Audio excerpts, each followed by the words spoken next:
en un libro del cardenal Vanois leí esto. Después de la adhesión de fe y amor a la persona de Cristo, ¿qué es lo más importante en la vida espiritual? Muy bien, ser hijo. La fe nos hace hijos de Dios, en Cristo y con Cristo. ¿Cuál es la primera característica de la vida filial? Y pone docilidad filial, la obediencia, generosidad al servicio de Dios, ofrecimiento de nosotros mismos para glorificar a Dios. Uno diría que sí a todo esto. No digo que no sea necesario, pero no es lo más importante según la Biblia. Y ahí dice su frase. No. La fundamental actitud filial es la del amor agradecido. Gustar la bondad de Dios y dar gracias a Dios por su bondad. Dios nos da su amor gratuito, su gracia. Lo primero que hay que hacer es dar gracias por este amor gratuito. Dios concede la gracia y nosotros le damos gracia. Ser agradecidos.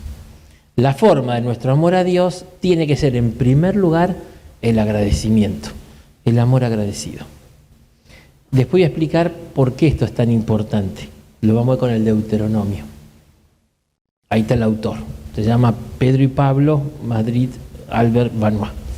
Pero fíjese, a mí me sorprendió este texto, lo tengo copiado hace tiempo. Dice, a ver, tener experiencia del amor de Dios, de la gracia de Dios y agradecerlo. Ser agradecido. Después ahora van a ver, en la Biblia está lleno de esto, en la misa está lleno de esto, vamos a hablar de la liturgia. Es justo y necesario, es nuestro deber y salvación darte gracias siempre y en todo lugar. Decimos en la misa. O sea, el ser agradecido, pero que tiene, vamos a ver ahora, es un antídoto muy bueno para otras cosas que vamos a ver. Yo lo resumí esto con este tema. Memoria agradecida. Agradecimiento, pero que va pegado con la memoria, que es otro tema muy bíblico. Vamos a ver un poquito el tema de la memoria agradecida en la Biblia. Suena raro, pero vamos a ir viendo. Siempre en el Antiguo Testamento permanentemente se invita a hacer memoria de la alianza. Acuérdate. O sea, todo el tiempo haciendo memoria de la alianza de Dios. Ahora vamos a ver por qué. En hebreo, sacar es el verbo y después el sustantivo, ticarón, supone siempre en la Biblia la relación entre Dios y el hombre. O sea, la memoria tiene mucho que ver con la relación con Dios, ¿no? Más que la relación entre los hombres y entre sí. O sea, la mayoría de las veces en la Biblia la memoria es memoria de Dios, acordarse de Dios, acordarse de su alianza. Dios es fiel y mantiene su alianza por 1000 generaciones, cumple sus promesas. En cambio el hombre se olvida, ¿no? Y por eso somos infieles, ¿no? Vamos a ver ahora, así como vimos ayer que el Deuteronomio ponía que lo que mandaba era escuchar y por tanto la raíz del pecado era no escuchar, ahora vamos a ver que manda a hacer memoria y el pecado está en olvidar. El olvido. Cuando uno se olvida, empieza a desviarse del camino. Ese es un poco el tema. Por eso Dios es fiel y entonces siempre se acuerda de su pueblo. Dios nos tiene siempre presentes. O sea, Dios en su amor siempre nos tiene presentes. Somos nosotros los que nos olvidamos. Eso suele pasar normalmente. Por eso la recomendación y por eso el sentido del culto también, de la liturgia. La liturgia es memorial, vamos a ver después al final, es hacer memoria. Porque si hacemos memoria del amor de Dios, mantenemos vivo el amor de Dios. Esto no es novedoso, pero es la psicología básica del amor. A los matrimonios se les insiste, se les traten de mantener viva la memoria del amor primero. Si no se mantiene viva esa memoria, se va como apagando. Y en la relación con Dios pasa más o menos igual. Si nos encerramos nosotros mismos y nos olvidamos de la acción de Dios, pasa eso que dijimos, nos centramos en nosotros mismos, en nuestras ideas, entonces neognosticismo, neopelagianismo. En cambio, siempre apertura al amor de Dios. El ejercicio de la memoria. ¿Está? Bien. Otra cosita. Esto también es...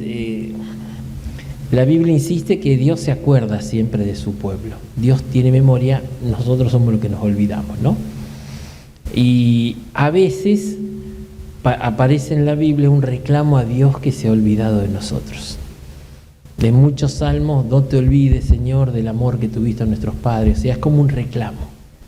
El pueblo, sobre todo en los momentos difíciles, se siente como abandonado de Dios. Dios no se acuerda. El profeta Isaías trata de luchar porque el pueblo que estaba en el exilio pensó, Dios se olvidó de nosotros. Dios ya no nos tiene en cuenta. Entonces trata de mantener viva la memoria y por eso se empieza a escribir la Biblia, para tener viva la memoria de Dios, ¿no?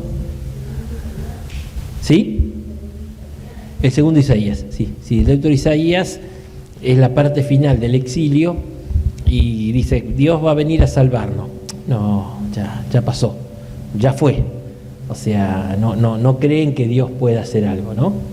Y entonces todo el tiempo la invitación es el hombre acordarse de Dios y pedirle a Dios que se acuerde. Muchísimas oraciones son de acuérdate. En nuestra liturgia, en la misa, todo el tiempo, acuérdate.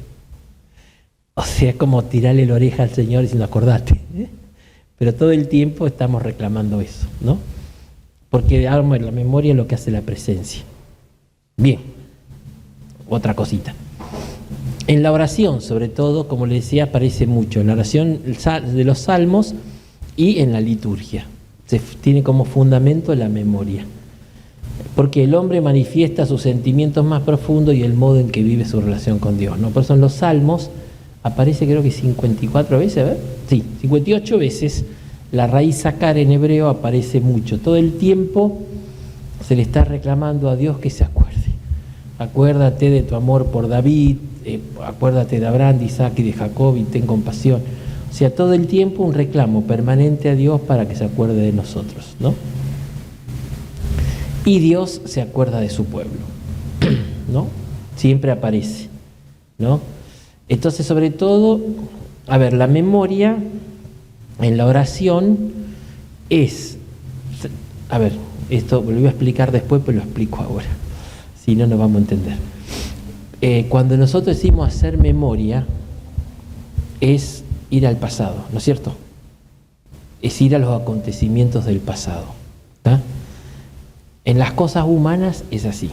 ¿Te acordás cuando estábamos allá? Bueno, pero como se toca a Dios que está en lo eterno, la memoria o el memorial es traer el pasado al presente. O sea, cuando yo lo recuerdo, Dios no es una imagen de una cosa pasada, sino que al hacer memoria se hace presente. Es el fundamento de la liturgia, como memorial. O sea, voy al pasado y lo traigo a mi presente para que sea significativo. O sea, acordate de la alianza que hiciste con Abraham, con Moisés. Pero esa alianza la tenemos hoy. Entonces esa memoria se trae para atrás, ¿no? O sea, vamos al pasado recordando el acontecimiento de la alianza, pero porque hoy estamos en alianza. Entonces esto nos hace recordar que estamos en alianza, nos lo hace vivir. La memoria tiene mucho que ver, después vemos con la esperanza. Con la esperanza. Salmo 111. Dios se acuerda siempre de su alianza, porque sigue siendo actual. Ese es el tema. O sea, en las cosas humanas no, pero en las cosas de Dios hacer memoria es traer el pasado al presente y el presente se actualiza ahí. El Deuteronomio trabaja mucho esto, pues lo veremos. Dice, no fue con nuestros padres que Dios hizo esta alianza, sino con nosotros que estamos aquí hoy. O sea, hacer memoria de la alianza, recordar que hoy, o sea, cuando un matrimonio se acuerda de su casamiento, pero hoy está casado. Entonces hace memoria del casamiento, de la fiesta, lo que sea, pero porque hoy lo actualiza. O sea, no es simplemente el recuerdo del pasado, no es historia. Ahí está la parte histórica. Es historia, pero anuncio de una realidad presente. Esto en la liturgia es fundamental, El Papa ha escrito algo sobre esto ahora porque no es un museo. La liturgia es actualidad. es hacer presente al Señor, y eso es lo más importante de la liturgia. ¿Está? Bien. Sí. Sí. Claro, es que la alianza fue ayer, la recuerdo, pero al recuerdo la hago presente hoy. Al decir actualización es hacerlo presente. O sea, hoy nosotros, Israel que recuerda que hoy nosotros como pueblo estamos en alianza con Dios, hoy. ¿Por qué? Porque existió lo histórico, pero no es simplemente un recuerdo de lo histórico, sino que ese hecho histórico fundante hoy está presente, se actualiza, se hace actual, ese es el tema. Ya voy anticipando, pero en la liturgia Jesús dice: hagan esto en memoria mía, o sea, acuérdense de mi entrega. Pero cada Eucaristía la actualizamos, no es simplemente un recuerdo de la pasión, es una actualización de la pasión. Eso es fundamental para entender la teología de la liturgia. O sea, ahora estaba escribiendo porque tengo que ir a un colegio, cumple 50 años la semana que viene, ahí en Del Viso. Entonces van a hacer un acto conmemorativo. Se van a acordar que hace 50 años, perfecto. Se van a recordar quién lo fundó, el Padre Florencio, bla, bla, bla, bla. Pero, viste, recordamos la muerte de San Martín, recordamos no sé cuál prócer, ahora viene Güemes, no sé cuál, pero bueno. Siempre, eso hacer memoria, son conmemoraciones, ¿ves? Nos recordamos lo que pasó. Igual sacamos alguna enseñanza para hoy. La liturgia es distinta, es hoy. O sea, en este momento se actualiza, se vuelve a ser presente sacramentalmente la muerte y resurrección de Jesús. Eso es la Eucaristía como memorial. Pero el trasfondo es del Antiguo Testamento, por eso vamos a terminar hablando de la Eucaristía, de la acción de gracia. Hoy, exactamente. Claro, ahí está el tema. San Martín fue, murió y fue. Aquí Jesús está resucitado. En el Antiguo Testamento Dios está por encima del tiempo. Entonces yo lo recuerdo hoy y hoy se hace presente porque está por encima del tiempo. Y Jesús por la resurrección también, y entonces podemos actualizarlo. Cualquier otro proceso, hago memoria a un ser querido, recuerdo a un ser querido. El Día de los Muertos vamos a hacer memoria a los seres queridos, pero el pasado no me los trae vivo de nuevo. La Eucaristía sí. Entonces ahí hay un tema interesante. Pero las fundamentaciones del Antiguo Testamento. Entonces, en la oración, yo estaba viendo, iba a copiar los salmos, pero digo, son muchos. Después en todo caso uno puede ver, ¿no? Pero, por ejemplo, todo el tiempo Dios se acuerda de los pobres.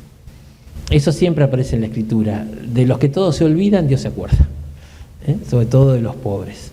Dios se acuerda de su alianza. Ahí puse 3, pero hay más salmos. Todo el tiempo Dios se acuerda, y por eso, porque se acuerda de la alianza, obra en favor de Israel. Y toma en cuenta, se acuerda de las ofrendas del pueblo también. Pero acá hay algo muy interesante. Perdón. Dice: el hombre vive porque Dios es capaz de acordarse, no de nuestra infidelidad, sino de su propia misericordia. De algún modo nos está diciendo que en Dios hay como una memoria selectiva. Cuando Dios perdona, Dios olvida. Nosotros no podemos. Yo perdono, pero el recuerdo negativo me queda. Dios cuando perdona, olvida. No existe más. Entonces Dios que tiene como una memoria selectiva. O sea, y ahí está la salvación del hombre, que no te acuerda de nuestro pecado, sino de tu misericordia. Eso le pedimos. Fíjese, acuérdate de tu amor y de tu compasión, que son eternos. O sea, ahí está lo que los salmos se dan cuenta, que lo que hay que pedir a Dios es que tenga misericordia, que se acuerde que fue misericordioso. ¿Está? Por eso, en la óptica de Dios, recordar es paradojalmente olvidar los pecados de su pueblo y acordarse únicamente de su amor y actuar movido por ese amor. Es lo que los salmos todo el tiempo le pedimos a Dios. Que no se acuerde de nuestros pecados, pero que se acuerde de su misericordia y que la ejercite con nosotros, que la actualice. ¿Está? Ahí está. Bien, un pasito más.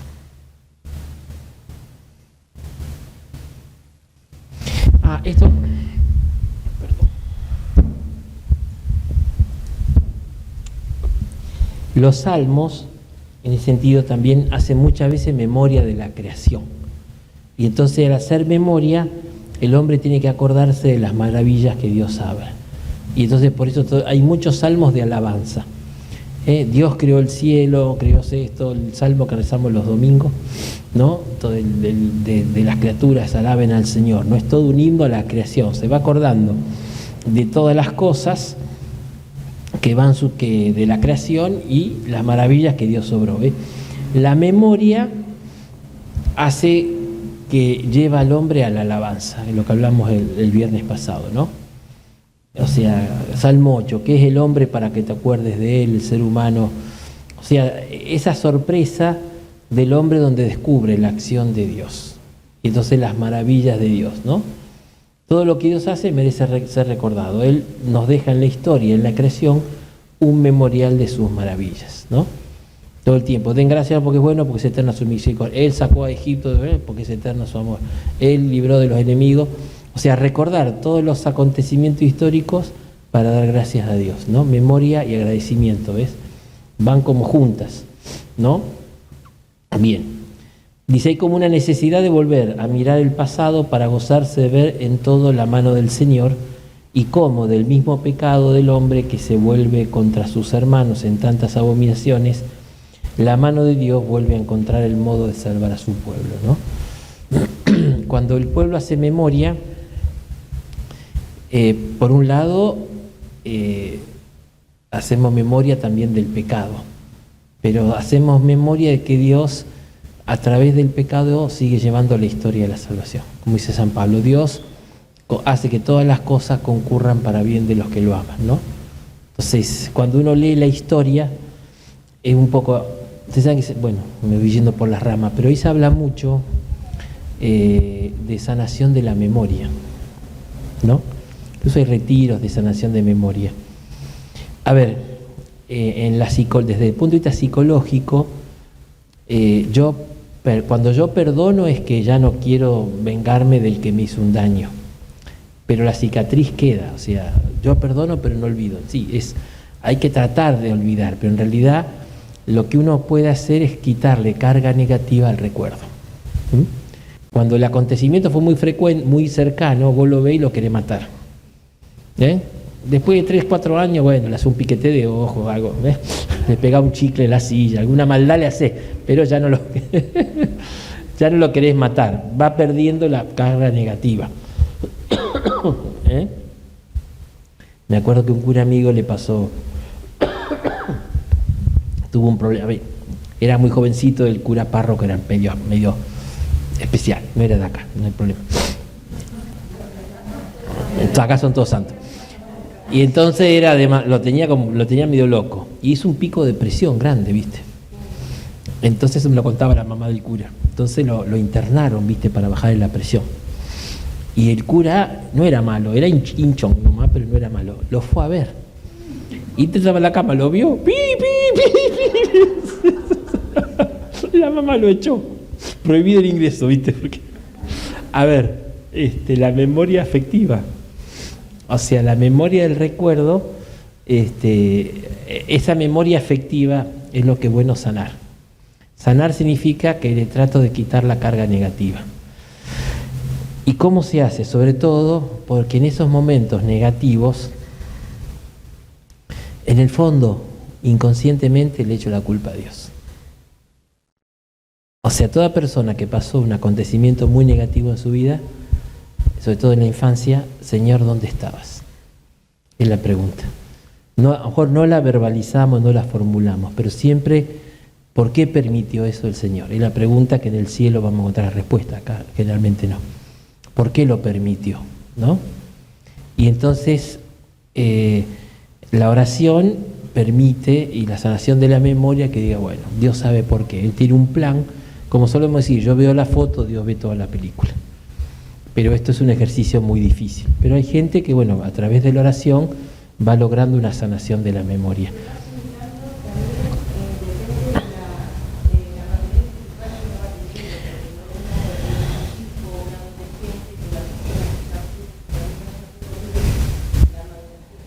Total, sí. Ahora es increíble lo sanante que es en el orden también físico.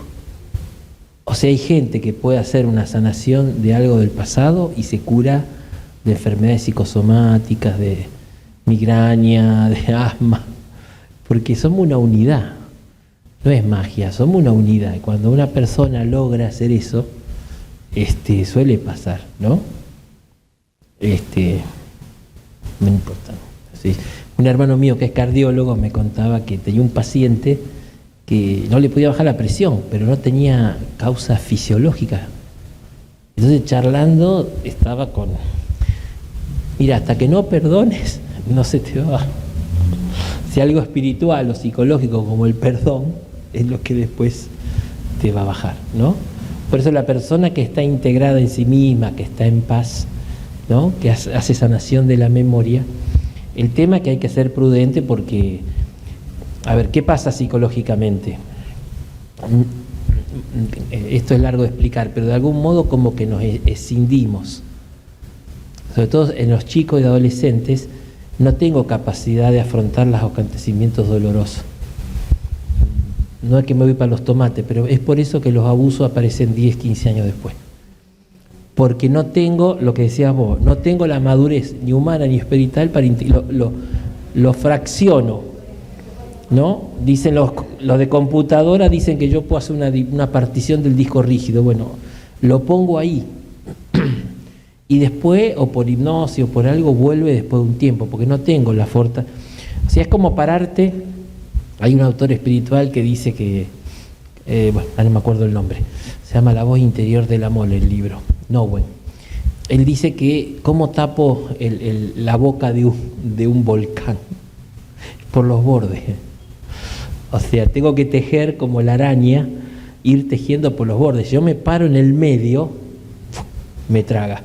Entonces, cuando tengo estos problemas, tengo que buscar las fortalezas que yo tenga en la vida, y de esa fortaleza puedo tapar el hueco que me dejó una carencia. Si yo me paro en la carencia, me hundo, me deprimo, bueno, todo.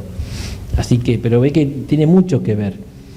Pero porque psicológicamente la memoria es la mochila que sigo llevando. O sea, no es que, no, eso quedó atrás. No, en algún momento vuelve. Sí, en algún momento vuelve. Pero yo entiendo que uno no lo enfrente. ¿Cómo? Sí. Bueno, esa es la gracia que nos da la fe. Es lo que dice acá. Permite que uno vuelva a leer la propia vida desde la providencia y el amor de Dios. Eso es lo que enseña la Escritura.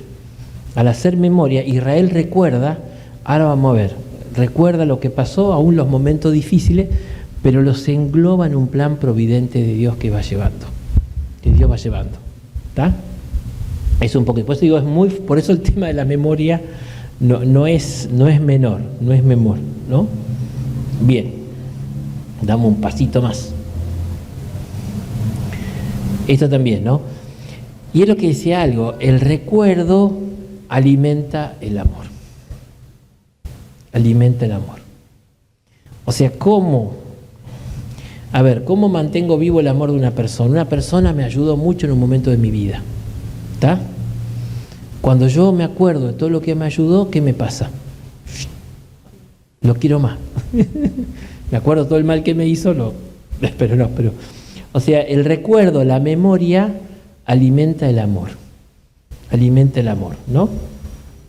San Ignacio, al final de los ejercicios, se llama contemplación para alcanzar amor. La última meditación, que prepara el ejercitante para ir a la vida pública, salir. Y tenés que hacer una lista de todos los beneficios que Dios nos dio. Porque eso te levanta la autoestima y la confianza en Dios. ¿Qué te despierta amor? Las gracias recibidas. Exactamente, es lo que Él busca. Claro. Pues Él piensa que... Sí. Totalmente. Pero es por eso, Él dice que para consolarte, empezá a pensar en todas las cosas buenas que te pasaron. Hoy se dice mucho y yo creo que es verdad. No sé si es un mal argentino o un mal humano. Ahí ya no patino yo. Pero tenemos tendencia a ver la mitad del vaso vacío que no sé por qué. Yo creo que es psicológico. Normalmente falta esto. Y no ves todo lo que tenés. Mi marido es desordenado. Bueno, pero fíjate todas las cosas buenas. Fíjate todas las cosas buenas que tiene. Tiene esto y es desordenado. Bah. Exactamente. Miramos más lo que nos falta que lo que tenemos. La memoria agradecida, ¿qué es? Recordar todo lo que tenemos. Dice, cuando uno está envidioso, que criticó, ¿viste? Cuando te pone a criticar, mira este lo que tiene, mira el otro, el remedio contra la envidia, que decía Carlito Balá,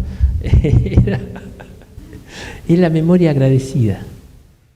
Es la memoria agradecida. O sea, empezá, bueno, él tiene un auto así, sí, pero yo estoy mejor, yo tengo 2 pies, camino bien. Empezá a ver lo positivo, la mitad del vaso lleno, hacer memoria de todo esto. Por eso es muy importante, ¿no? Yo recuerdo las proezas del Señor, recuerdo sus prodigios de otro tiempo, evoco todas sus acciones, medito en todas sus hazañas. A ver, ahora vamos a ver con Jeremías, pero lo anticipo, en todo caso pasamos rápido. Cuando Israel estaba en el exilio,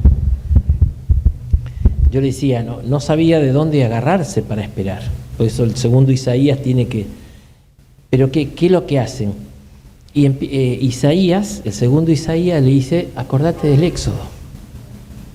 Entonces, Dios va a hacer un nuevo éxodo. Ya lo sacó de Egipto y ahora lo va a sacar de Babilonia. Ese es el tema. Así como lo sacó de Egipto, hoy los va a liberar de la esclavitud de Babilonia. Y los va a llevar a la tierra. Así como sacó de Egipto, llevó a la tierra.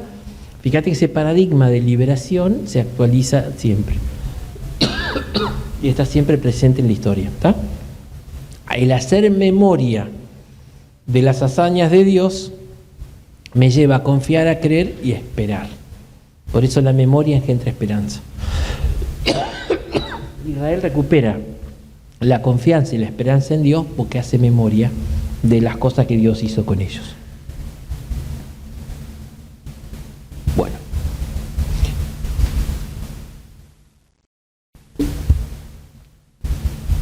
Y todo el tiempo está diciendo esto, recuerden al Señor, su poder, busquen su rostro, recuerden las maravillas que obró, su portento. Los salmos es un permanente ejercicio de la memoria de las maravillas de Dios. ¿Para qué? Para mantener vivo el amor y la esperanza. La fe, el amor y la esperanza, todo. Bien. Pero, así como estaba el escuchar y el no escuchar, también el olvido de las maravillas de Dios descentra en lo esencial y falsea la mirada. El olvido repliega sobre sí mismo, sobre las dificultades presentes, hiere la esperanza, alimenta la ingratitud, engendra el miedo y el pecado. Olvidaron a Dios que los había salvado y había hecho prodigios en Egipto. El libro vieron que en el libro de Josué tenés toda la conquista. Después viene el libro de Jueces. Y el libro de Jueces, si no estoy equivocado, empieza diciendo que pasó una generación y vino una nueva generación que no se acordaba de las maravillas. Gracias, hermana. Que no se acordaba de las maravillas. O sea, y ahí empezó el pecado. O sea, se olvidaron de la hazaña, como que no se transmitió la fe. Y entonces vino una generación que no tenía memoria de las maravillas del Señor. Y ahí empezaron a desviarse. Y bueno, Dios los socorría por los medios de los jueces, ¿no? Eso es un poco el tema. Por eso el tema del olvido. Todo el tiempo está con este tema dando vuelta. Bien. El otro gran orante fue Jeremías. Jeremías tiene esta ventaja. Jeremías tuvo el comienzo, ¿no? Dice que el gran maestro de la Golá. La Golá es justamente el exilio. Porque él le tocó vivir la parte previa, le tocó vivir la destrucción de Jerusalén y cuando se lo llevaban todo al exilio. A él lo dejaron ahí. Y después se fue a Egipto y muere en Egipto. Pero él todo el tiempo quiere salvar al pueblo. Entonces acuérdate, no rompas tu alianza con nosotros, ¿no? En su oración desesperada a Dios, que nadie le creía, todo el tiempo pide eso, sobre todo cuando se siente angustiado. Están las famosas confesiones de Jeremías, que él se queja a Dios por todo lo que está pasando el pueblo. Y él insiste, ríndanse, va a ser peor, no le hacen caso, lo meten en un pozo y bueno, se destruyó todo. Así que todo salió mal, ¿no?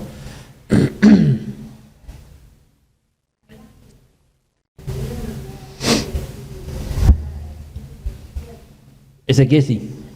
Ezequiel muy posiblemente, porque hubo 3 deportaciones. Entonces, de niño, él fue, pero su vocación profética se despierta estando en el exilio, junto al río Quebar, dice ahí. Bueno, bien, pero también esta oración que tenemos de Jeremías, está siempre ese tema de la memoria y bueno, del reclamo que Dios se olvida o Dios no escucha, también está. Jeremías tiene una crisis de fe fuerte, ¿no? Otro salmo: cuando en mi lecho me acuerdo de ti y en medio medito en ti durante las vigilias de la noche, porque tú has sido mi socorro y a la sombra de tus alas canto gozoso, ¿no? La sombra de las alas es como estar en el templo. Entonces el salmista está en el templo y en el templo hace memoria de Dios, porque la liturgia es hacer memorias de Dios, ¿no? ¿Qué hacen en la liturgia? Y leemos la escritura, recordamos hacemos presentes, recordamos las maravillas de Dios y damos gracias, ¿no? Por eso recordar es hacer presente a Dios y tener el gozo de su presencia.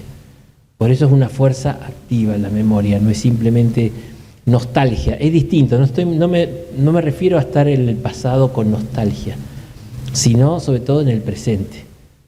Y por eso provoca alabanza. La memoria de las cosas de Dios trae presente a Dios a mi vida, ese es el tema. Por eso Israel todo el tiempo, la memoria de Dios, a Dios lo trae presente. Cuando yo hago memoria de Dios, o sea, lo hago presente a Dios en mi vida. Es el tema. Cuando no hago memoria, cuando me olvido de la presencia de Dios en mi vida. Ese es un tema permanente, ¿no? Por eso todo el tiempo los salmos, esta invitación permanente a hacer memoria, a recordar, ¿no? Van a ver, si leen los salmos en clave de esto, van a ver que está lleno de todo esto. Y después, el otro tema que le decía, que es el culto como memorial. Hay algo extraño acá. Si uno va al libro del Éxodo, extraño si uno no entiende esto. Vos estás en el libro del Éxodo, ¿tá? En el capítulo 14, ¿tá? Es cuando se cruza el Mar Rojo, ¿tá? Y después van los egipcios y él los tapa. Pero en el capítulo 12, antes que suceda, Moisés establece ya cómo hay que celebrar lo que va a suceder. Lo que va a suceder. El capítulo 12, en el capítulo 14 se da el hecho de la muerte de los primogénitos, los deja salir y cruzar el mar y se van. En el capítulo 12 dice, así van a recordar lo que va a pasar. Entonces se van a juntar por familia, van a matar un cordero, lo van a comer de pie, y si son las familias chicas se van a juntar, ¿no? Es la Pascua del Señor. ¿Por qué hacemos esto? Porque el Señor pasó por alto las casas de los judíos y el ángel exterminador solamente castigó las casas de los egipcios. Es extraño, pero establece la liturgia para celebrar lo que todavía no sucedió. Por este tema de que no está tanto acá el hilo histórico. Y Jesús hace exactamente lo mismo. El Jueves Santo hace el sacramento de lo que va a vivir el Viernes Santo. ¿Está? Este es mi cuerpo que se entrega, ahora vamos a ver. O sea que esta es la clave. O sea, por eso el memorial es hacer presente el valor salvífico de lo que sucedió. ¿Está? Cada vez que Israel celebra la Pascua, y eso lo dicen los textos, hoy el Señor nos está salvando. Hoy el Señor está protegiendo a Israel, ¿no? Ese hoy, está muy fuerte el hoy que aparece en los textos, ¿no? Entonces esto es muy importante para entender, ¿no? Entonces, bueno, y estos textos, y este memorial, ¿no? O sea, por eso memorial tiene dos sentidos, es traer el pasado al presente, pero también crear signos visibles de esa acción de Dios. Por eso la liturgia necesita de signos, los sacramentos que son signos sensibles y eficaces. Claro, hay un texto, no sé si lo puse acá, el capítulo 28 del Génesis, Jacob, ¿se acuerdan que tiene un sueño? Una escalera que subía y bajaba. Dice, esta es casa de Dios y puerta del cielo. Cuando se levanta, agarra una roca, le pone aceite, como hacemos con la consagración del altar, y es el memorial de esa gracia. Ahora voy porque el Papa voy a terminar con unos textos del Papa.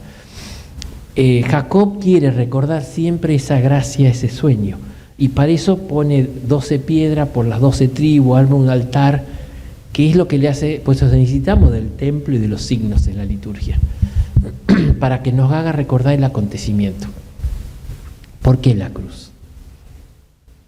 Es el signo del amor de Dios. O sea, lo necesitamos para recordar. ¿Ve? Por eso la liturgia se fundamenta en signos sensibles, que tienen que ser significantes, por eso pueden cambiar a lo largo de la historia, pero lo importante es el acontecimiento que hacen presente. ¿Está? Bien. Entonces, por ejemplo, ahí pone las piedras con los nombres de los hijos de Israel para decir, bueno, este es el memorial, ¿no? O el sacerdote que lleva un pectoral, es ahí en el Antiguo Testamento como memorial también de la alianza. O sea, esto fue un ejemplo, pero todos los vestidos litúrgicos, todas las cosas son signos de que le tienen que hacer acordar la memoria del acontecimiento. Si yo pierdo de vista lo fundamental y me quedo en los signos, termino en formulismo. Esa liturgia acartonada, que lo importante es cumplir los ritos, pero no estamos olvidando lo que estamos celebrando. ¿Está? Nos preocupa más todos los detalles y no que Jesús está presente. ¿Bien? Es lo que dice el Papa en Desiderio Desideravi sobre ese tema, ¿no? Bien, y Dios hace presente y bueno, el pueblo hace intercesión, ¿no? Por eso toda la liturgia del templo estaba armada para hacer memoria. Por eso se leen los textos en cada fiesta. Los judíos como nosotros tienen una liturgia de la palabra. Entonces se leen los textos del Génesis y de los profetas según la fiesta y se hace memoria de la obra de Dios, ¿no? Bien. Estos son algunos ritos, ¿viste? De purificación, etc. Hay momentos de silencio y también el agua, la aspersión, la sangre, todo eso, ese universo simbólico toma sentido por el memorial de lo que hay. Pero el memorial necesita de ese universo simbólico para darle sentido a la liturgia. ¿Está? Bien. Vieron que soy medio fanático del Deuteronomio. Pasa que es como un resumen de todo. Así como tenía la teología de la escucha, el Deuteronomio que tiene la teología del recuerdo. También, muy bien, sí. Fíjate, no solo Dios tiene que recordar. La vida de Israel debe ser un continuo hacer memoria, pues su existencia depende de esta actitud fundamental. Para el Deuteronomio, este libro fue escrito al final del exilio y hace una mirada histórica y decir, bueno, ¿por qué no fuimos fieles a la alianza? ¿Qué pasó? Bueno, no escuchamos y nos olvidamos, no hicimos memoria. El reclamo permanente, ¿no? Por ejemplo, vieron que hay 2 decálogos, la versión del Éxodo y la versión del Deuteronomio. Tienen pequeños cambios. Hay uno para hacer bromas, pero no lo voy a hacer. Pero en esto, el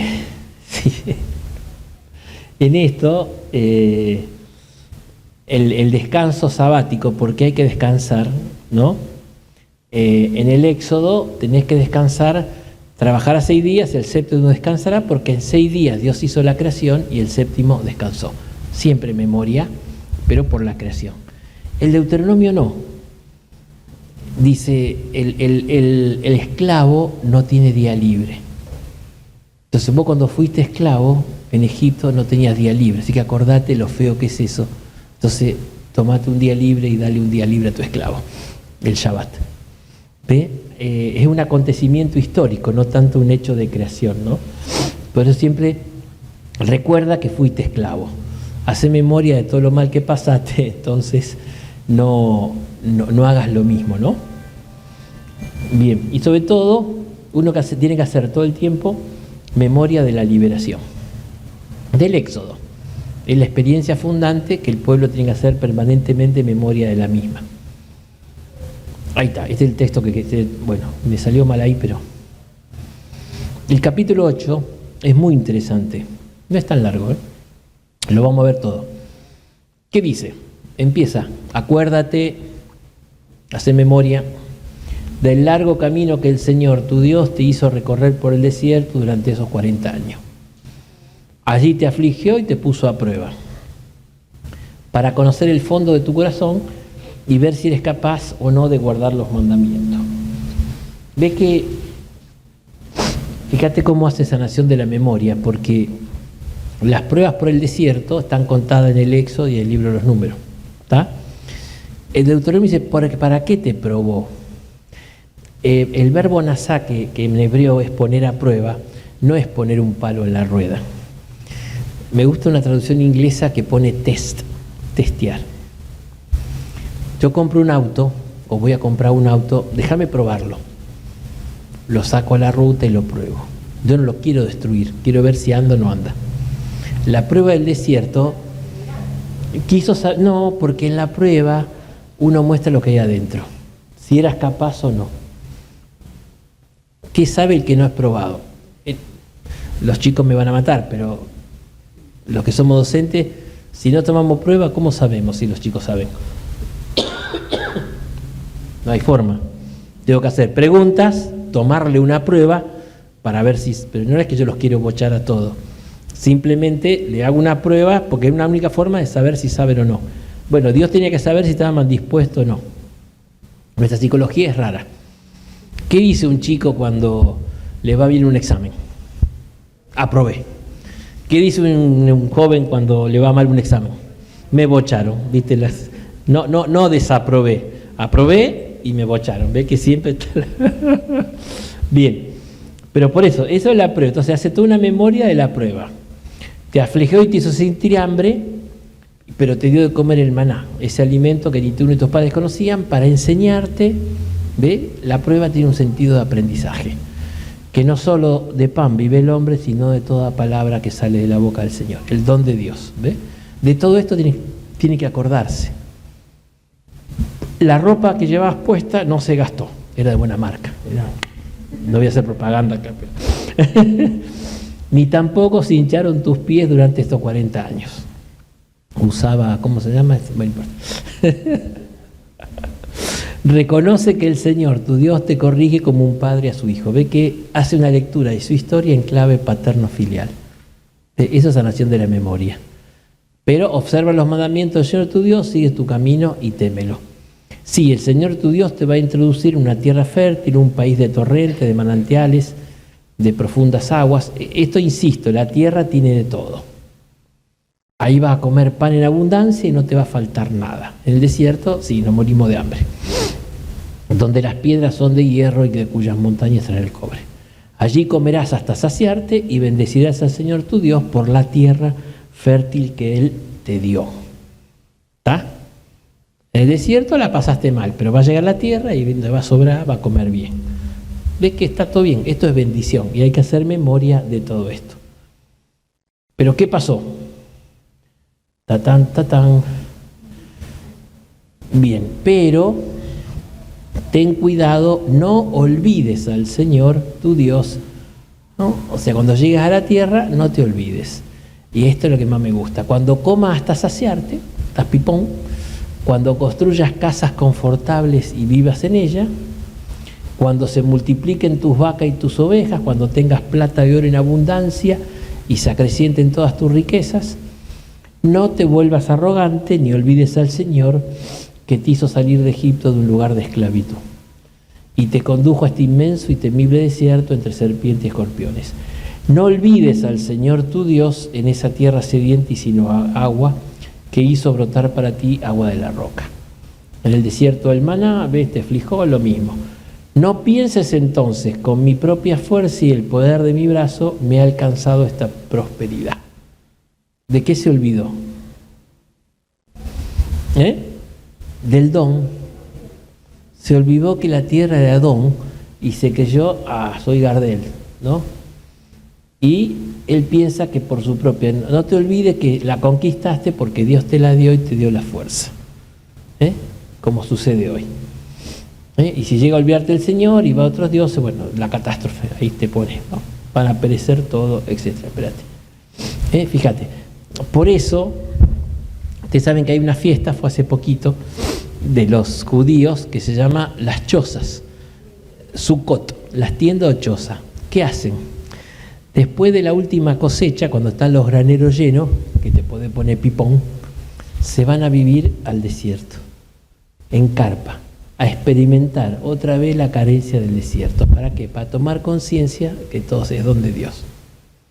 ¿Qué pasa cuando se nos corta la luz? De ahí nos damos cuenta, uy, qué fácil es la vida.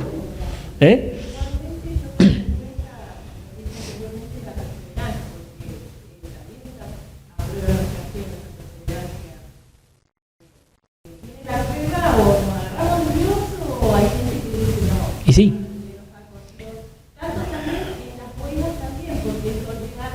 Sí. Bueno, de hecho, fíjate que muy pocos llegaron. Sí. Y después que vienen las épocas buenas te olvidás. O puede ser que las épocas malas te olvidás y vos te sentís bendecido y volvés a él. Bueno, lo que está diciendo que, ojo, claro, cuando estamos bien nos olvidamos de Dios. ¿Cuándo nos acordamos más del Señor? Cuando nos agarra una enfermedad. No. Es nuestra psicología. Entonces el Deuteronomio insiste en eso. Pero fíjate la liturgia, te vas hoy la viven distinto, ¿no? Yo la celebré en Israel con un judío que nos invitó a la casa, pero tenían en el jardín de la casa una carpita 5 estrellas, ¿no? Pero los más estrictos deberían, el origen de la fiesta es irse a vivir al desierto y ahí experimentar la carencia. Y ahí tomas conciencia, bueno, todo es don de Dios. No está mal que lo disfrute, no está mal que lo disfrute. El tema que no me olvide que es don de Dios. Sí. Pues digo, muy poco.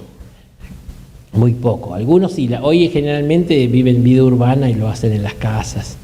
¿Viste? Algunos se van, ¿viste? Ponen en la terracita, ¿viste? Hacen un quinchito en la terraza y se van a dormir ahí unos días, digamos un poquito. Pero históricamente la liturgia era irse a vivir al desierto por un tiempo para experimentar, por unos días. Experimentar entonces que todo es don de Dios, ¿no?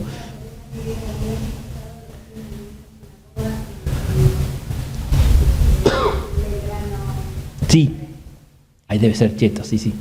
Nosotros vivíamos en la casa del bíblico, en el barrio judío de Jerusalén, y enfrente estaba el King David Hotel, el hotel de los británicos.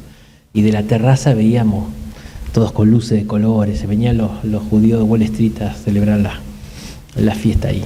Pero bueno, como todo podemos llevar la liturgia para otro lado, pero la idea está buena. Pero fíjese que esta es la teología del recuerdo. O sea, hace memoria agradecida, sanación de la memoria, le da un sentido a las pruebas, que Dios lo hizo para bien, para que muestre que hay en su interior, para que aprenda que lo importante es el don de Dios. Y después, ojo de olvidarte, porque cuando vos te crees que sos dueño de todo, que sos Gardel, te olvidaste y viene la desgracia. Cuando hacemos la liturgia, el periodo de la liturgia, previa a la actividad de Jesús, ¿no? Que hacemos el tiempo de Adviento, ¿no? Sería también un tiempo de memoria, de la preparación para el nacimiento, por ejemplo. Claro. Bueno, ahí te das cuenta que la liturgia, el Adviento lo muestra mejor. Hacemos memoria de cómo Israel esperó al Mesías, no con los textos sobre todo de Isaías. O sea, la iglesia, dicen los liturgistas, nos pone en el Antiguo Testamento para tener la expectativa. Entonces nos hace ir desde el Antiguo Testamento, Juan Bautista, a la expectativa de la venida del Señor. Y después la sorpresa, ¿no? O sea, nos mete en el Antiguo para llegar al Nuevo. Así que es un poco este mismo tema. Por eso, acá un poco lo que le decía, ¿no? El peligro de la abundancia que nos hace perder el origen de los dones, lo ponemos nosotros mismos, o como le pasó en un momento a Israel, en los Baales. En vez de atribuir las cosas a Dios, me las atribuyo a mí mismo o a otros dioses. Y ese es el problema. La arrogancia, la soberbia, el orgullo nos hace perder de vista el don de Dios.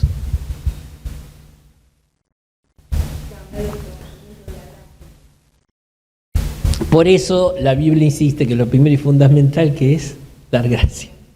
¿Para qué? para que nunca pierda el don de Dios. El agradecido, ¿por qué agradeces? Porque te dieron. Y te dieron gratis. Por eso la acción de gracia te mantiene espiritualmente en la humildad, en el don de Dios. Ese es el tema.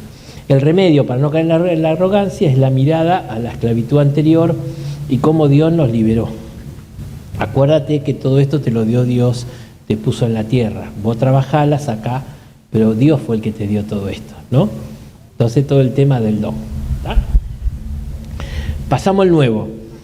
Yo elegí sobre todo Lucas porque es el que más habla de hacer memoria.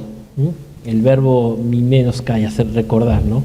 Y sobre todo en el Magnificat y el Benedictus, que aparece mucho esto de hacer memoria. Ahora vamos a ver enseguida el Magnificat.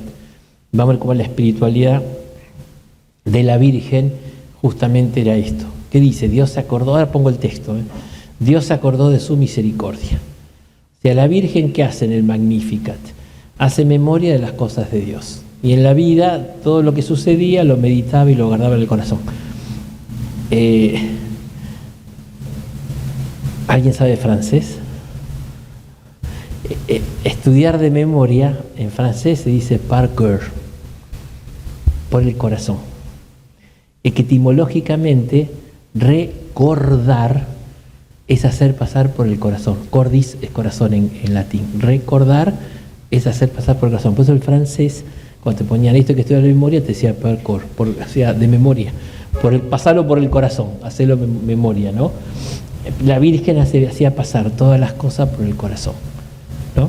Hacer memoria es hacer pasar las cosas por el corazón, ¿no? Y esto se expresa, sobre todo en el Magnificat. Por eso María aparece como el modelo de la respuesta del hombre a Dios. Antes del Magnificat quise hablar un poquito de la Anunciación. ¿Por qué? Porque acá vemos lo primero, o sea, la respuesta que es la escucha, la fe y la confianza y abandono en Dios. Eso es lo primero que hace María en la Anunciación.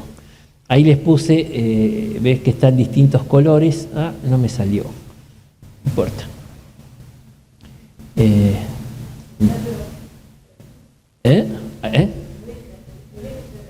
Ah, bueno.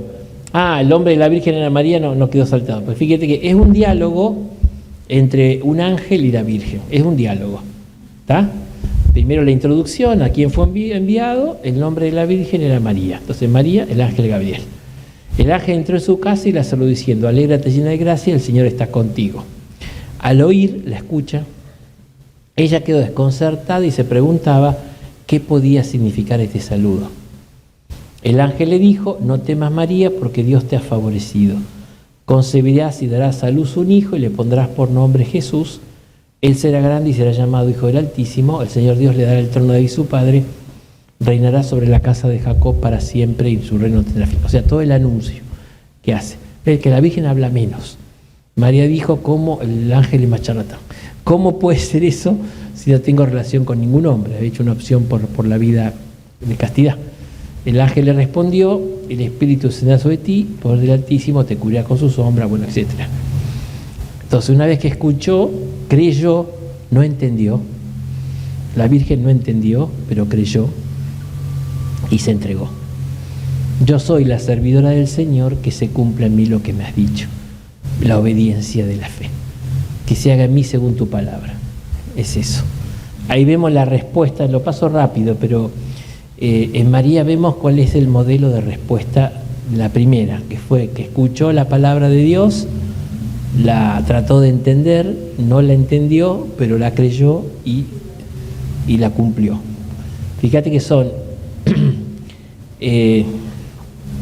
tres acciones, son tres propuestas, tres diálogos que toma la iniciativa el ángel Gabriel y tres respuestas de la Virgen, ¿no? La primera, un saludo, ¿no? Después hace un primer anuncio, que va a ser la madre del Mesías. Ella dice cómo va a ser esto, y segundo, le explica cómo va a ser eso y le da un signo: tu pariente Isabel se encuentra en el 6º mes, ¿no? Y a estas tres cosas la Virgen responde ante el saludo: desconcierto y miedo. Por eso tiene que decir: no temas. Ante el primer anuncio, duda y confusión, porque no entendió. Y ante el segundo anuncio, tampoco entendió para mí, pero fe, disponibilidad y abandono confiado. Hágase en mí según tu palabra. ¿Ve? Eso es lo primero, la primera respuesta. Por ejemplo, que él la escucha, la obediencia de la fe, el amor, la aceptación, todo eso que vimos.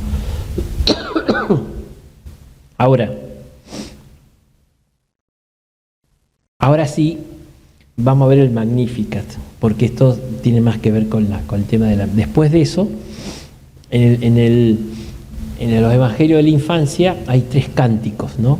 Está el cántico que hace María, está después el ahora Señor puede dejar a tu siervo irse en paz, el Benedictus, ¿no? El cántico de Simeón, y después está el cántico de Ana, ¿no?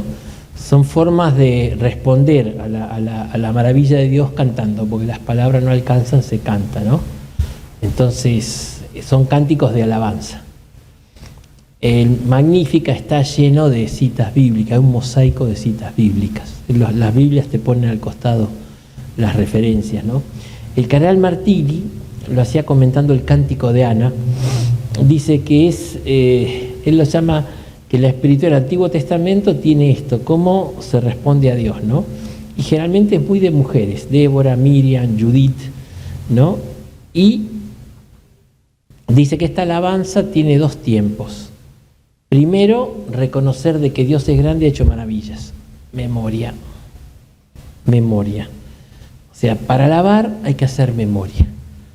Entonces, una vez que se hizo memoria, entonces, sobre todo, la memoria de la acción de Dios tiene como contraste la pobreza de la persona. Miró con bondad mi pequeñez, ahora lo vamos a ver. Entonces, la acción de Dios hace que la persona se sienta pobre y sin mérito alguno, ¿no? Es como una característica de estas oraciones y se plasman de modo muy, muy claro en el Magnífica. Bueno, ahí está. Entonces, María dijo, dice, mi alma canta la grandeza de... Acá está la relación de Dios con María, de Dios con los pobres y Dios con el Antiguo y Nuevo Testamento. Son las tres etapas del Magnífica. Mi alma magnífica está en latín, ¿no? Porque algunos traducen engrandece. Es un verbo muy difícil de traducir en español. Como que, bueno, esta traducción es más linda, canta la grandeza. No es que yo lo hago grande a Dios, sino que Dios es grande, ¿está? Pero mi alma canta esa grandeza. Y mi espíritu se estremece de gozo en Dios mi Salvador. Uno de los temas del Magnífica es el gozo. Y después les marqué los por qué. ¿Por qué la Virgen engrandece a Dios y está llena de gozo? Porque Él miró con bondad la pequeñez de tu servidora. En adelante todas las generaciones me llamarán feliz. ¿Ve? Ella se siente pequeña pero agraciada por Dios. ¿Está? Y entonces ella se da cuenta que esto es el modo común de la pedagogía de Dios. Porque esto lo hace siempre con todos los pobres. Entonces, el Todopoderoso ha hecho en mí grandes cosas. Su nombre es santo. Y empieza a alabar a Dios. Y le puse en azul las cosas que sirven a Dios. Su misericordia se extiende. Esto es memoria, ¿ves? Su misericordia se extiende de generación en generación sobre aquellos que lo temen. Desplegó la fuerza de su brazo, dispersó a los soberbios de corazón, derribó a los poderosos de su trono, elevó a los humildes, colmó de bienes a los hambrientos y despidió a los ricos con las manos vacías. Socorrió a Israel su servidor, acordándose de su misericordia, como lo había prometido a nuestros padres en favor de Abraham y su descendencia por siempre. Fíjese que entonces María canta por su relación con Dios. Entonces canta porque Dios la llenó de gracias, el don. Esta es la verdadera humildad. No, yo nada. No, estoy llena. Hizo en mí grandes cosas, agrandada. No, es la verdad. La humildad es la verdad.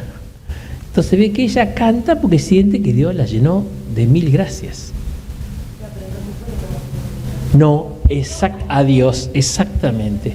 Pablo dice, ¿qué tienes que no hayas recibido? Y si lo recibiste, ¿por qué te vanaglorias? Claro, pero ella no niega que Dios le dio un montón de cosas y esta chocha gozo por eso. Ahora, esto lo ha hecho Dios siempre.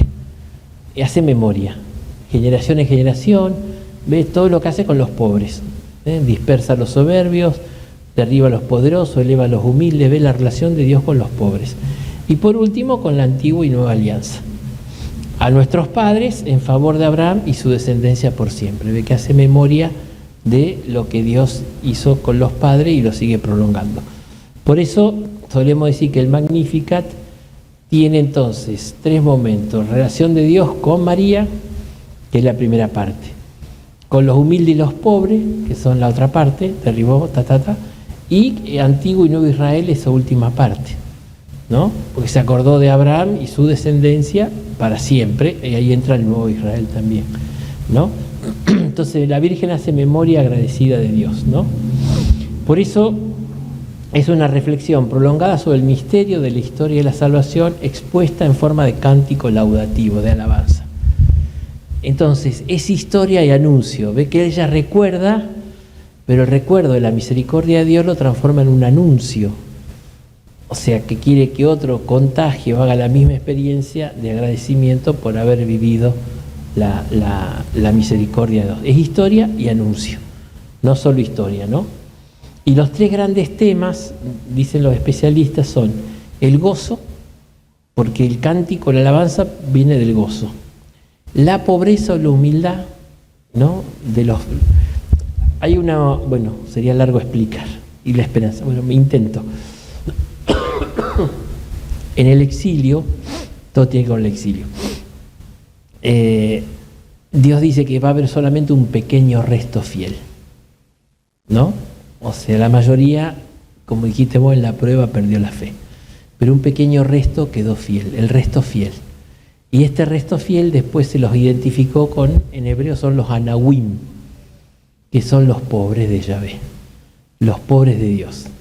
Estos pobres, no tanto materialmente, sino pobres humildes, son los que mantuvieron la tradición viva de la fe. Y entonces, cuando Lucas comienza a narrar el Evangelio, María, Isabel, Zacarías no, porque no cree, pero Ana, Simeón son pobres de Yahvé. Los pobres de Yahvé. ¿Qué dice Simeón? Dice que esperaba el consuelo de Israel. Eso es consolar a mi pueblo. Fíjate que describe a todos los personajes de los Evangelios de la infancia, los 2 primeros capítulos, como los pobres de Yahvé. Aquellos que mantienen viva la esperanza. Por eso, ¿no? O sea, no ponen la confianza en su fuerza, sino que Dios los va a salvar. Todo lo que dimos el primer día, pelagianismo, todo lo contrario. Este es el pobre de espíritu, que confía en Dios. Y por eso tiene esperanza. La pobreza y también la esperanza. ¿Está?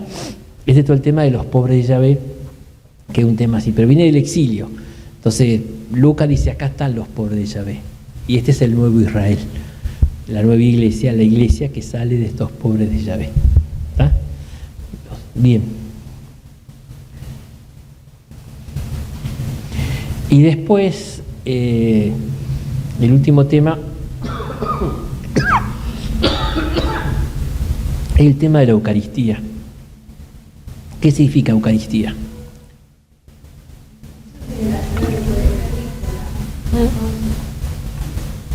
Acción de gracia. Eucaristo, en griego es dar gracias. Es el primer nombre que se le da. O sea, es acción de gracias, ¿no? Estamos, por eso acá recoge todo lo que habíamos visto de la Pascua, porque ¿en qué momento instituye Jesús la Eucaristía? ¿Y esa cena qué era? La cena pascual judía. En esa cena, que se bendecían 4 copas y el padre de familia partía el pan y lo repartía, Jesús mete la institución de la Eucaristía. ¿Está? Entonces, hay 2 versiones, está la de Mateo y Marcos y está la de Lucas y Corintios, Pablo. Pero fundamentalmente la misma. He deseado ardientemente comer esta Pascua con ustedes, la Pascua. Perdón, el Papa, este documento sobre la liturgia sacó hace unos meses, en latín pone desiderio desideravi, que es la traducción de he deseado ardiente, pero acá lo saca, del texto latino. He deseado ardientemente comer esta Pascua con ustedes antes de mi pasión, porque les aseguro que yo no la comeré más hasta que llegue al pleno cumplimiento en el reino, ¿no? Tomó una copa, había 4. Tomen y compártanla, porque no beberé el fruto de la vida hasta que llegue. Tomó el pan, dio gracias, Eucaristo, lo partió y lo dio a sus discípulos diciendo: esto es mi cuerpo que se entrega por ustedes, hagan esto en memoria mía. La memoria, el memorial, ¿ves? Y lo está haciendo el Jueves Santo previo al viernes. Anticipa sacramentalmente su entrega. Esto se ve más claro con la sangre, con el vino. Esta copa es la nueva alianza sellada con mi sangre que se derrama por ustedes. Más claro. O sea, la copa es la copa de la nueva alianza sellada con la sangre. Todo remite al Éxodo, ¿no? Pero esta es la nueva y que se derrama, se entrega, ¿no? Lo sacrificial. Entonces, de esto hay que hacer memoria. Por eso el memorial, o sea, en cada Eucaristía hacemos memoria, y por eso el Señor nos pide esto. O sea, ¿qué significa ir a misa y hacer memoria? A ver, Pablo dice: Dios me amó y se entregó por mí. Vivo en la fe del Hijo de Dios, que me amó y se entregó por mí. Eso. Bueno, hacemos memoria en cada misa de la entrega del Señor, que es para nuestra salvación. Ese es el sentido de cada Eucaristía. Después ponemos la intención por los difuntos, porque bueno, podemos rezar por ellos, justamente es el mayor sacrificio, es la mejor oración, es lo más eficaz, lo más... Pero en el fondo es hacer memoria del amor de Dios.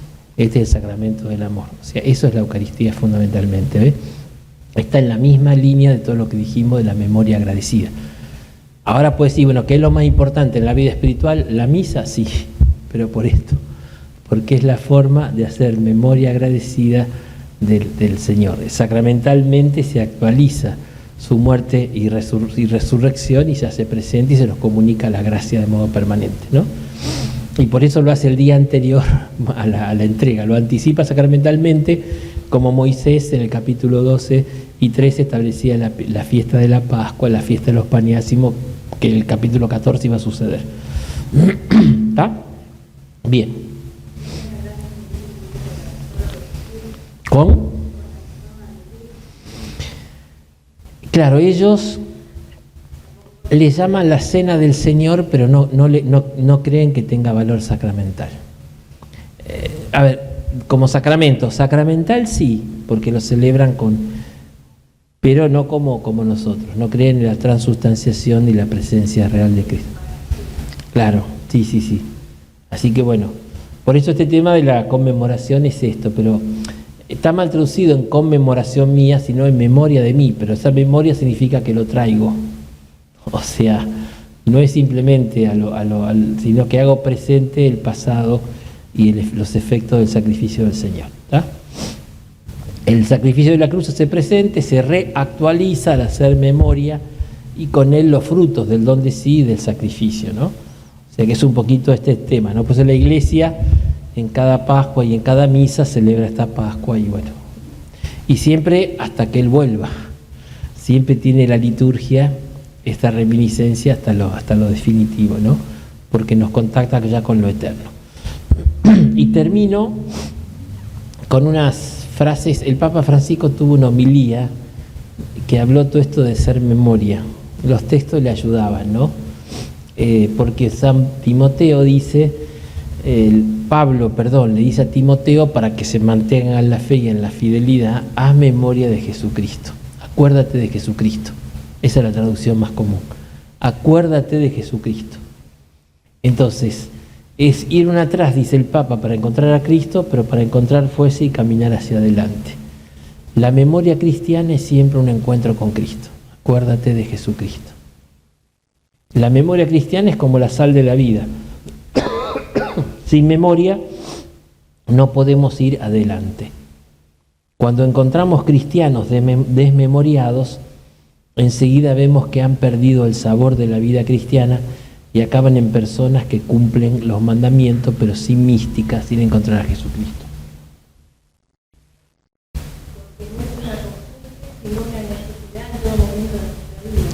Claro.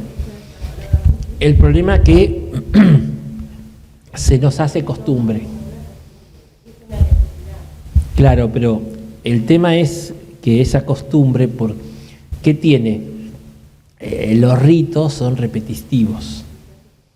Y entonces podemos perder, claro, entonces, ¿qué hay que hacer? ¿Cambiar los ritos? No. Hay que mantener vivo la memoria que le da sentido a los ritos, resignificarlos todo el tiempo. Y ese es el objetivo. Hasta que bueno, uno medio como que se puede acostumbrar, pero bueno, después es el peligro, ¿tá? Y el Papa dice que hay que hacer memoria en los primeros momentos, en nuestros antepasados y en la ley. Son 3 lugares para hacer memoria y encontrarse con el Señor. La carta a los Hebreos dice: traigan a la memoria aquellos primeros días de vuestra conversión en que eran fervientes. Es el amor del principio. Entonces, el Papa insiste mucho en muchos lugares que es muy jesuita esto, muy ignaciano, de guardar las gracias. O sea, yo tengo que guardar en la memoria las gracias personales recibidas. Y eso es lo que mantiene la experiencia fundante, el primer encuentro con el Señor. Siempre es como que se guarda. O sea, hay que ir atrás y retomarlos porque son momentos de inspiración. O sea, cuando uno está en desolación, ¿qué consejo hay? Hacer memoria de los momentos de consolación. Porque entonces el Señor también, ¿no? Hacer memoria de los momentos en que encontré a Jesucristo, memoria en que Jesucristo me encontró a mí. Son la fuente del camino cristiano, la fuente que me da las fuerzas. Recuerdo esos momentos de encuentro con Jesús cuando me cambió la vida, cuando me prometió algo. Si no los recordamos, busquémoslo, cada uno lo tiene. Es la memoria fundante de la fe, de ese primer encuentro, ¿no? El segundo encuentro dice, primero en los acontecimientos que son personales, después con los antepasados. La carta de los Hebreos dice: acuérdense de vuestros superiores o pastores que proclamaron la palabra de Dios, imitad su fe, considerando el final de su vida, ¿no? O sea, también la memoria de los antepasados nos hace bien.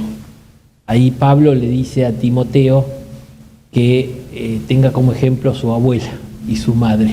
Te puedo decir que la abuela le enseñó la escritura de chica. O sea, acordate quién te enseñó la fe. O sea, la memoria de los que fueron nuestros primeros padres en la fe. Cada uno tuvo algún maestro en la fe. Entonces siempre es bueno. Por eso el Papa dice que eso te da raíz. Eso te da raíz, ¿no? Te hace vivir mejor el presente. Y después la ley. Y me encantó porque es un resumen de todo lo que vimos. Dice: el primer mandamiento es: escucha a Israel, el Señor nuestro Dios. Dice el Papa. Entonces hay que hacer memoria de que el Señor nos pide escuchar. Memoria de la ley. La ley es un gesto de amor que hizo el Señor con nosotros porque nos señala el camino. O sea, la ley es donde Dios manda el camino para dar respuesta. Entonces hay que acordarse de los mandamientos, dice. Entonces tengo que recordar los mandamientos y la ley. Eso es importante. Si no, los pierdo y en cierto modo me pierdo, ¿no? Entonces, ya para terminar dice esto, ¿no? Acuérdate de Jesucristo, eso que le dice Pablo a Timoteo. Significa tener la mirada fija en el Señor en los momentos de mi vida en que lo encontré, en los momentos de prueba, en mis antepasados y en los mandamientos de la ley. O sea, esto es lo que me mantiene, lo que me da fuerza, ¿no? Y la memoria no es solo ir atrás, para ir atrás, pero para seguir adelante. Memoria y esperanza son juntas, van juntas, son complementarias, aunque no lo creamos, es así. ¿Por qué? La memoria de las maravillas de Dios son los que me permiten esperar. Hay un psicólogo que estudió mucho las etapas evolutivas, Erickson, es muy citado, y él dice que hay personas que tienen un talante más optimista y otras personas tienen un talante más pesimista. La persona que fue aprobada, querida, se para ante la vida con autoestima alta, tiene un talante optimista, tiene esperanza. La persona que le fue todo mal y nunca, siempre tiene una mirada negativa. Todos conocemos personas que, sí, vamos a andar, viste, y otro que no. va a llover. Pero en el fondo tiene mucho que ver con las experiencias de vida. ¿Quién espera? Y el que tiene experiencia de algo bueno, espera. Yo insisto mucho en esto, porque esto es espiritualidad bíblica. Génesis 1 y 2, vio Dios que todo era muy bueno. El mal no es lo primero ni lo último. Después vino el pecado, Génesis 3. Yo no tengo ningún problema.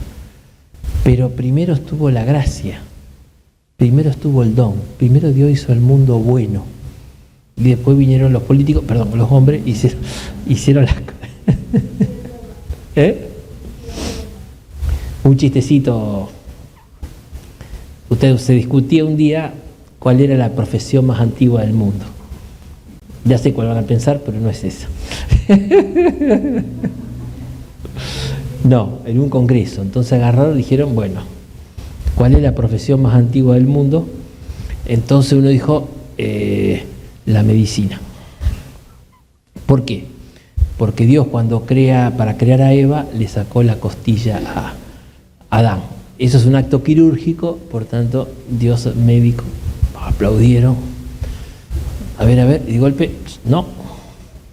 La arquitectura. Porque antes de crear al hombre y la mujer y hacer acto quirúrgico, Dios parquizó el Edén, hizo el jardín, arquitectura. Todos aplaudieron, parecía que ganaba la arquitectura, y de golpe dice, momento, ya le daban el Oscar, el Martín Fierro, y de golpe, momento, ¿qué había antes que Dios creara? ¿Qué había? El caos. Y eso lo hacen los políticos, por eso es la profesión más antigua del mundo. Un chistecito bíblico. Pero fíjense que por eso el tema del bien. ¿Por qué Israel? Esto es largo. Los otros pueblos tienen una concepción del tiempo cíclica. Hay un autor famoso, Mircea Eliade, que se llama El mito del eterno retorno. Y estudia la concepción del tiempo. Los pueblos antiguos tenían un tiempo cíclico. Edad de oro, edad mala. En cambio, el único que tiene una espiral ascendente es Israel, judeo-cristiano. ¿Por qué? Porque tiene un comienzo bueno y puede esperar un final bueno. Y esto la Biblia lo prueba porque muchísimas de las imágenes que están en Génesis 1-2 están en el Apocalipsis, el árbol de la vida. Todo. Hay una relación simbólica muy fuerte entre el Génesis y el Apocalipsis. Porque Dios fue bueno y creó bueno el mundo, podemos esperar que termine bien, como dice el Apocalipsis. Pero el mundo empieza bien y termina bien. Entre medio están todos los zafarranchos que hacemos los políticos, pero también nosotros, los curas y todo. Pero fíjate que esto es muy importante, por eso el tema de la memoria junto con el tema de la esperanza que van juntos, ¿no? El Papa dice, acuérdate de Jesucristo, Él vino, pagó por mí y vendrá. El Señor de la memoria es también el Señor de la esperanza. Cada uno puede hoy tomarse unos minutos para preguntarse cómo va la memoria de los momentos en los que encontré al Señor, la memoria de mis antepasados, la memoria de los reyes, y luego, ¿cómo va mi esperanza? ¿Si espero o qué espero? ¿No? Ese es el tema. Es un trabajo de memoria y esperanza. Ahí quedaba una, yo pensé que terminaba con esta. Esta es la última. En Gaudium et Spes, antes de eso Evangelii Gaudium, el Papa Francisco ya habla de esto. Dice, la memoria es una dimensión de nuestra fe que podríamos llamar deuteronómica, por todo lo que vimos, en la analogía con la memoria de Israel. Jesús nos dejó la Eucaristía como memoria cotidiana de la Iglesia que nos introduce cada vez más en la Pascua. La memoria agradecida es una gracia que tenemos que pedir, dice, ¿no? Los apóstoles jamás se olvidaron el momento que Jesús tocó el corazón, ¿no? En Juan 1, ¿se acuerdan que dice que se encontró, ven y verás, y era a las 4 de la tarde? Se acordaban siempre de ese momento. Ahí termina. Junto con Jesús, la memoria nos hace presente una verdadera nube de testigos. Entre ellos se destacan algunas personas que incidieron de manera especial para hacer brotar nuestro gozo creyente, ¿no? A veces se trata de personas sencillas y cercanas que nos iniciaron en la vida de fe. Tengo presente la sinceridad de tu fe, esa fe que tuvieron tu abuela Loide y tu madre. El creyente es fundamentalmente memorioso. El creyente es fundamentalmente memorioso. vieron el tema de la memoria. Así que bueno, nos queda, Dios mediante, el próximo viernes. Ahí vamos a ver un poquito algunas cosas del seguimiento de Jesús y la oración de Jesús para hablar de la oración también. En la oración de Jesús como para ver un poquito este tema. ¿Listo? Bueno, buenas noches y gracias.